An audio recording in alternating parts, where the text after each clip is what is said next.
سب سے پہلے نبی کے لیے وحی کا ہونا ضروری ہے تاکہ وہ ملک غیب سے رابطے میں رہے اور وہاں سے جو قوانین اور وہاں سے جو پیغامات اور وہاں سے جو غیب کی خبریں آ رہی ہیں ان کے ذریعے سے رشد و ہدایت کا کام بھی ہو اور نبوت کی صداقت اور نبوت کی جو ہیبت ہے وہ بھی لوگوں پر قائم رہے. بہت اچھے. واہ. اس لیے ہمارے علماء نے لکھا ہے غیر نبی کے لیے وحی کا عقیدہ رکھنا یہ بھی بندے کو دائرہ اسلام سے خارج کر دیتا ہے. دوسری بات یہ ہے یہ جو انبیاء ہوتے ہیں وہی انہی کے ساتھ خاص ہے, ان کے علاوہ کسی کے لیے نہیں ہے. قرآن مجید برہان رشید میں یہ کہا گیا کہ شیطانوں کی طرف وہی یہ کفر کی بات ہے. علماء نے جو اس پر بات کہی ہے اس پر بہت سارے اقوال ہیں کہ یہ کافر کو یہ عقیدہ تھا کہ یہ شیطانوں کی طرف بھی وہی ہوتی ہے اور شیطان لوگوں کی طرف ہوتی ہے یا شیطان اس میں خلط ملط کر سکتا ہے.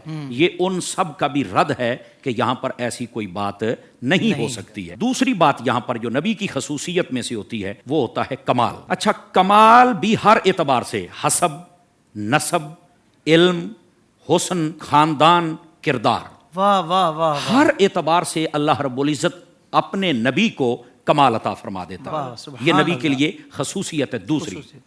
تیسری خصوصیت جو انبیاء کے لیے ہے وہ ہے معجزہ, کہ جو نبی ہوتا ہے اللہ رب العزت ان کی صداقت و حقانیت کے لیے ان کو معجزات عطا کرتا ہے اور وہ معجزات کے ذریعے سے وہ لوگ جن کو بڑا وہم ہوتا ہے یا متکبر ہوتے ہیں یا سرکش ہوتے ہیں اللہ رب العزت ان انبیاء کو معجزات عطا کر کے ان سب کے اوپر ان نبیوں کی حقانیت کو واضح کر دیتا ہے. اور پھر بھی جن کے مقدروں میں ہوتا ہے وہ کلمہ پڑھ کے ایمان قبول کرتے ہیں اور جن کے نصیبوں میں نہیں ہوتا ان الذین کفروا سواء علیہم اانذرتہم ام لم تنذرہم لا یؤمنون. فرمایا جن کی قسمت میں کفر لکھا ہوا ہے, فرمایا ان کو آپ ڈرائیں چاہے نہ ڈرائیں وہ کبھی کلمہ نہیں پڑھیں گے. یہاں صرف یہ نہیں ترجمہ کرنا چاہیے کہ آپ کافروں کو ڈرائیں چاہے نہ ڈرائیں ان کو فائدہ نہیں ہوگا. نہ نہ نہ, تو پھر دعوت کہاں جائے گی, اسلام کی دعوت کہاں جائے گی, تبلیغی نظام کہاں جائے گا.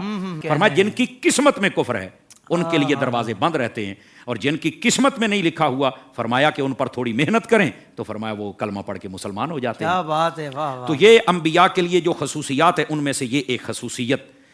تیسری خصوصیت جو انبیاء کے لیے ہے وہ ہے نبی کا معصوم ہونا. شرعاً نبی سے صغیرہ گناہ ہو یا کبیرہ وہ محال ہے اور اعلان نبوت سے قبل بھی اور اعلان نبوت سے بعد بھی یہ نبی کے لیے یہ خاصیت ہوتی ہے.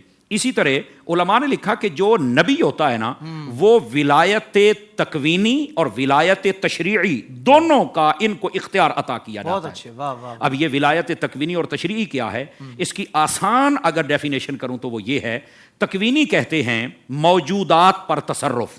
جو کچھ بھی ہے وہ درخت ہیں, وہ پرندے ہیں, وہ پتھر ہیں, وہ سمندر ہیں, وہ بادل ہیں, اللہ رب العزت ان پر نبیوں کو اختیار عطا فرما دیتا ہے. واہ واہ واہ. جو چاہیں کروانا چاہیں اللہ کی عطا سے وہ کروا سکتے ہیں. سبحان اللہ سبحان اللہ. دوسری تشریعی جو اختیارات ہوتے ہیں اس کا مطلب ہوتا ہے احکام شرع جو اللہ نے عطا فرمائے وہ جس کے لیے چاہیں تخصیص و تقیید کر سکتے ہیں. یہ بھی اللہ کے حکم ہی سے ہوتا ہے.